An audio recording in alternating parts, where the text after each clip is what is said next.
O sinal da besta e a união das igrejas.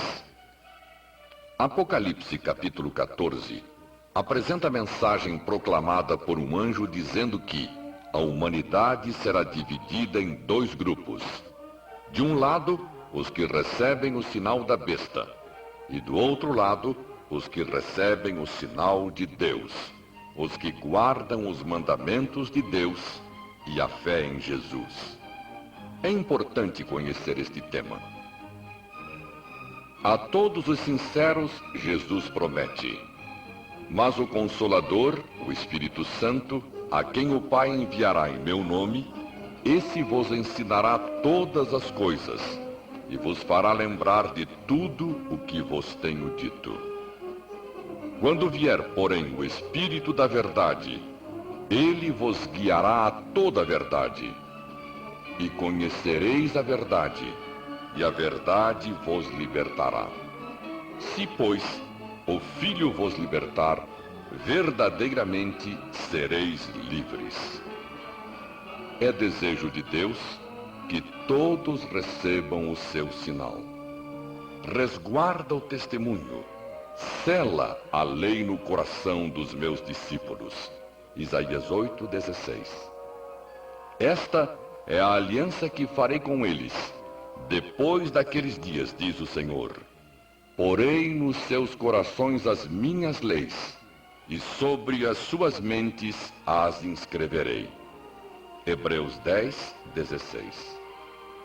Também lhes dei os meus sábados, para servirem de sinal entre mim e eles, para que soubessem que eu sou o Senhor que os santifica. Santificai os meus sábados, pois servirão de sinal entre mim e vós, para que saibais que eu sou o Senhor vosso Deus. Ezequiel 20:12 e 20. O sábado é o sinal de Deus.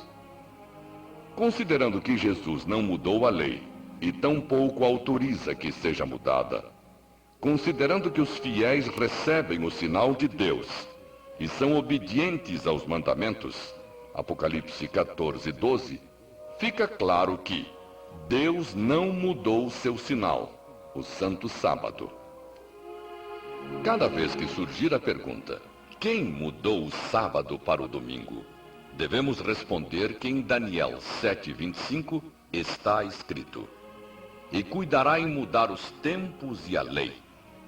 Daniel está falando do poder que se opõe à vontade de Deus. Vamos considerar o segundo mandamento da lei de Deus. Não farás para ti imagem de escultura, nem semelhança alguma do que há em cima nos céus, nem embaixo na terra, nem nas águas debaixo da terra. Não as adorarás, nem lhes darás culto, porque eu sou o Senhor teu Deus, Deus zeloso, que visito a iniquidade dos pais nos filhos até a terceira e quarta geração daqueles que me aborrecem, e faço misericórdia até 1000 gerações daqueles que me amam e guardam os meus mandamentos. Deus é muito claro ao dizer que não aceita a adoração através das imagens. É por isso que em Apocalipse 21, lemos que os idólatras, adoradores de ídolos, não se salvarão. Na época em que a primeira besta, ou o poder de Apocalipse 13, é levada em cativeiro por volta do ano 1798, a profecia diz que surgiria outro poder, que teria 2 chifres semelhantes aos de um cordeiro, que falaria como dragão. Todas as características deste segundo poder, assinaladas na profecia, apontam para os Estados Unidos da América. A profecia diz que quando a terra se maravilhar-se com a besta, cuja ferida mortal fora curada, ou seja, depois de 1929, haveria um movimento que produziria um tipo de união de igrejas. Os Estados Unidos fariam com que a terra e seus moradores adorassem a primeira besta, cuja ferida mortal fora curada. A profecia nos ajuda a entender que os Estados Unidos tomarão a iniciativa de obrigar as pessoas a receberem a marca ou o sinal da besta, repudiando seus ideais de liberdade. Um pouco mais adiante, na mesma profecia, explica-se que esse poder determinará que se faça uma imagem à besta, que recebeu a ferida de morte e viveu. A primeira besta fazia com que a adorassem usando um sistema legislativo repressivo, pelo qual o governo civil perseguia e até matava.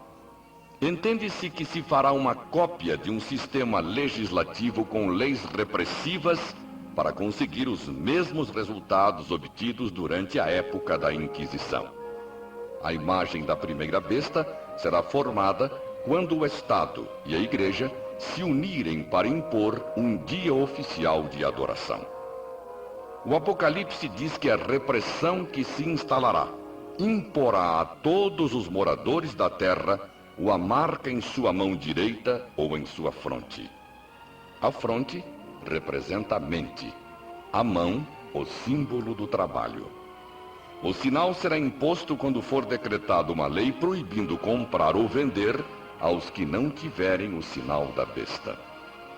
Embora, aparentemente, o mal esteja triunfando, o Senhor intervirá. Na segunda mensagem angélica, Apocalipse 14, está escrito: Seguiu-se a estes outro anjo, o segundo, dizendo: Caiu a grande Babilônia, que tem dado a beber a todas as nações do vinho da sua prostituição. Apocalipse 14, 8. A Babilônia citada nesta mensagem representa todo o poder religioso que se afastou da verdade. Seguiu-se a estes outro anjo, o terceiro, dizendo em grande voz: Se alguém adora a besta e a sua imagem e recebe a sua marca na fronte ou sobre a mão, também esse beberá do vinho da cólera de Deus, preparado sem mistura, do cálice da sua ira, e será atormentado com fogo e enxofre, diante dos santos anjos e na presença do Cordeiro. A fumaça do seu tormento sobe pelos séculos dos séculos, e não tem descanso algum, nem de dia nem de noite, os adoradores da besta e da sua imagem, e quem quer que receba a marca do seu nome. Apocalipse 14, de 9 a 11.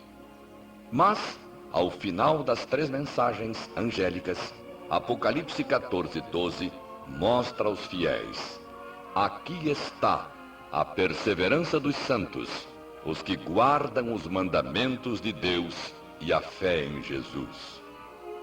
Os fiéis seguem o princípio e o exemplo dos apóstolos de Jesus.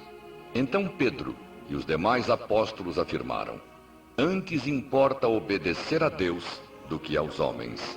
Atos 5, 29. Apocalipse 9 diz que durante a quinta trombeta é dada a ordem de proteger aos que têm o selo de Deus em suas frontes. É Deus atuando em favor de seu povo fiel, cumprindo a promessa do Salmo 119, 165. Grande paz têm os que amam a tua lei. Para eles não há tropeço. E se levantará Miguel, o grande príncipe, o defensor dos filhos do teu povo, e haverá tempo de angústia qual nunca houve, desde que houve nação até aquele tempo. Mas naquele tempo será salvo o teu povo, todo aquele que for achado inscrito no livro. Miguel, um dos títulos de Cristo, significa o que é como Deus. Quando Jesus voltar, ele mesmo se levantará em favor de seu povo e o libertará. Os fiéis exclamarão: Eis que este é o nosso Deus a quem aguardávamos. Naquele dia, o Senhor cumprirá sua promessa de dar-nos a vida eterna.